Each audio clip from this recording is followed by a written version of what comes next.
Bonjour et bienvenue sur la matinale. Dans cet exercice, on va résoudre une équation différentielle. On va résoudre y' plus y égale x au carré plus x. Globalement, une équation différentielle, ça se fait en deux temps. La première chose à faire, c'est de résoudre ce qu'on appelle l'équation homogène. Équation homogène, en fait, on va virer tout ce qui n'a pas de y. Donc ça veut dire qu'il nous reste y' plus y égale 0. Et puis, quand on résout une équadif, si vous voulez appliquer votre cours, la formule que vous avez eue normalement, c'est pour résoudre y' égale ay. Et là, les solutions, on va noter S, c'est y de x qui est égal à constante exponentielle ax. Et déjà, ça nous permet de faire une première remarque. Vous voyez, quand on résout une équation d'habitude, on trouve x égale 2 par exemple. Quand on résout une équation différentielle, la solution n'est pas pareille. C'est pas un nombre, la solution, c'est une fonction. On cherche y, c'est pour ça qu'on note y de x. La solution d'une équadif, c'est une fonction. Mais bon, une fois qu'on a la forme y' égale quelque chose y, on a la solution, ça c'est le cours, on le connaît, ça va très simplement. Donc là, ce qu'on va faire, c'est qu'on va mettre y' tout seul d'un côté, donc le y devient moins y de l'autre côté. Et puis donc, les solutions, on va le noter YH, puisqu'on résout l'équation homogène, donc H pour homogène. C'est une constante, fois exponentielle, A, c'est la quantité de y, il y en a moins 1, donc moins 1 fois x. Et on a terminé l'équation homogène. C'est très simple, là il suffit d'utiliser le cours, c'est vraiment ultra simple. Derrière, la deuxième chose à faire, c'est de rechercher une solution particulière. C'est-à-dire une solution, il n'en faut qu'une, mais qui fonctionne pour l'ensemble de l'équation. Généralement, au lycée, mais pas généralement, c'est tout le temps au lycée, on va vous donner un modèle, on va vous dire telle fonction est solution. Par contre, il y aura des inconnus dans la fonction, donc trouver A, trouver B, trouver ce qui manque pour que ce soit vraiment solution. Mais là, on va faire encore mieux, on va essayer de trouver nous-mêmes le modèle de la solution, on va essayer de comprendre pourquoi. À droite, on a des fonctions polynômes. À gauche, on dérive un truc. Mais si je dérive par exemple de l'exponentielle à gauche, il n'y a aucune chance que je tombe sur du x carré plus x à droite. Si je dérive de l'exponentielle, j'aurai de l'exponentielle. Donc, si je veux obtenir un polynôme, il faut forcément que je dérive un polynôme. Donc à gauche, on va avoir du polynôme. Après, un polynôme de quel degré? Maintenant, on va essayer de le trouver. À droite, le degré maximum, c'est degré 2.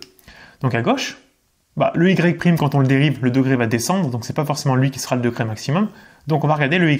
Ça veut dire que notre y doit forcément être un polynôme du degré 2. Et donc, on va chercher notre yp, solution particulière, donc p, sous la forme un polynôme du second degré, donc ax carré plus bx plus c. Et maintenant, vous venez de comprendre pourquoi est-ce que dans l'exercice, par exemple, là c'est certain que vous auriez eu ça comme exercice, montrer que la fonction f de x égale ax carré plus bx plus c est une solution particulière et trouver ABC pour que ça le soit. Donc là, vous venez de comprendre pourquoi est-ce qu'on vous donne un modèle qui ressemble à ça. Avant de continuer, il faut que je te parle de Mathgenius. Mathgenius, c'est la solution pour réussir en maths en première et en terminale. Simple, rapide et efficace. Allez, suis-moi, je te montre comment ça marche. Tu choisis ton chapitre parmi tout le programme de première et de terminale. Tu maîtrises l'essentiel du cours, expliqué simplement en vidéo de moins de 10 minutes. Tu l'appliques immédiatement sur les exercices indispensables, maîtrise-les et tu seras à l'aise partout. Tu prépares tes contrôles avec les flashcards. Tu retrouves toutes les notions que tu dois maîtriser, tous les points que tu dois savoir faire, ce qui te permet de réviser hyper simplement. Si jamais tu as besoin d'aide, je suis là. Tu peux me poser tes questions par chat directement dans le programme. Les maths sont le critère de sélection numéro 1 pour accéder aux études post-bac. Si tu veux pouvoir choisir tes écoles après le bac, alors n'attends plus, rejoins-moi tout de suite pour pouvoir viser plus haut. Je te laisse le lien en description et nous on retourne à la vidéo. Maintenant, il faut qu'on trouve petit a, petit b, petit c. On sait que ce truc-là, c'est une solution particulière. Donc ce qu'on va faire, si je vous donne une équation x plus 2 égale 0 et que je vous dis x égale moins 2, c'est une solution. Comment vous le montrez? Tout simplement, on reprend l'équation et on remplace x par moins 2 et on montre que ça marche. Moins 2 plus 2, ça fait bien 0, ça fonctionne.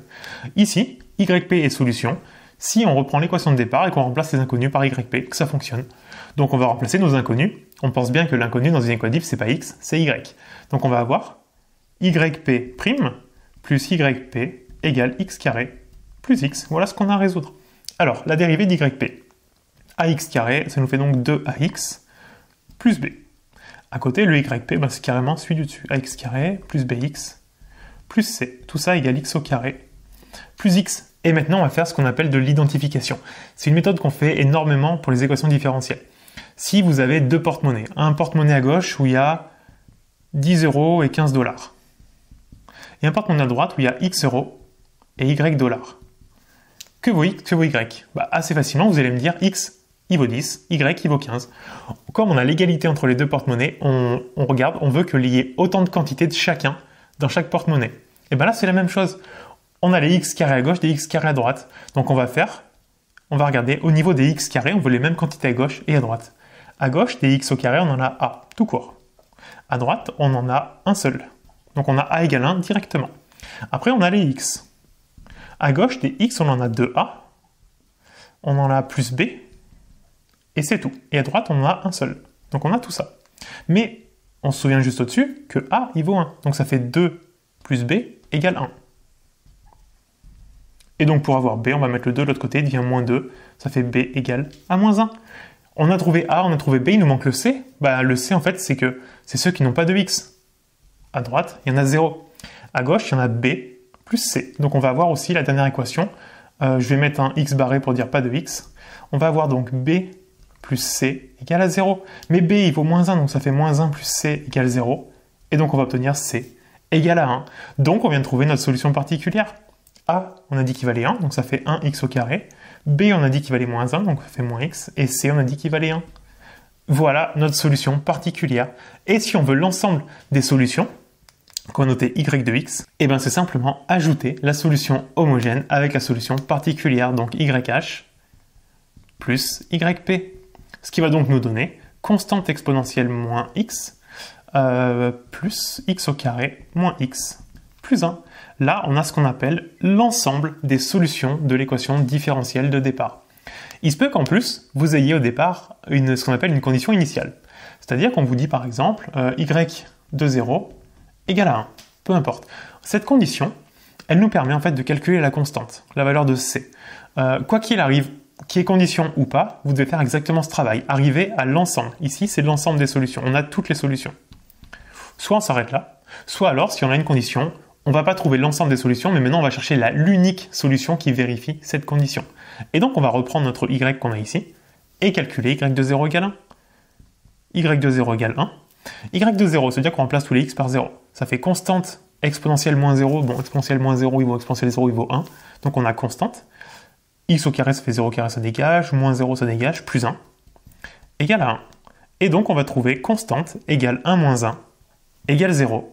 Donc en fait, l'unique solution de l'équation différentielle qui vérifie y de 0 égale 1, et ben ça va être y de x égale, comme constante vaut 0, ben ça fait 0 fois exponentielle, ça dégage, on a juste x carré moins x plus 1. Et là, on a l'unique solution de l'équadif qui vérifie la condition initiale. On en a terminé pour cette équation différentielle. Si ça vous a aidé, n'hésitez pas à me le dire en commentaire. Mettez un pouce en l'air pour me soutenir. N'oubliez pas surtout de vous abonner à la chaîne, c'est super important. Et je vous dis à bientôt pour une prochaine vidéo.